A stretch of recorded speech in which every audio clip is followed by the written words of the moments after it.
Tale of Forsaken Soils, 5th harvest, undated.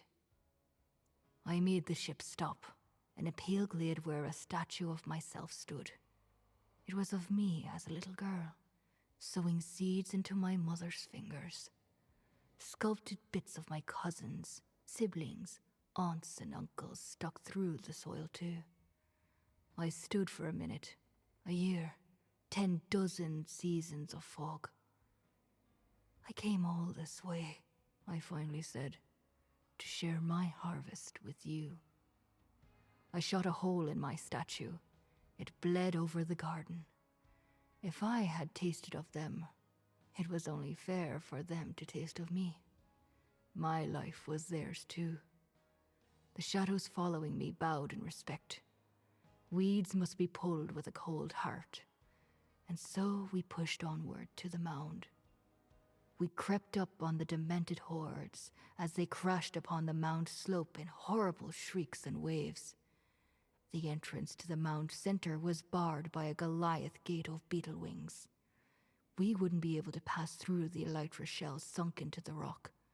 The demented pounded upon the barricade and fought off every terror the bayou had ever known as rows of meatheads pushed them into the channel, piled upon them to drown. Everyone but the drowned jumped ship and left to fight off the monsters and demented. But the shadows which had followed me drew in close. I crept in their shade as they guided me through body piles and rows of traps. I ducked, waited, shot who and what I could.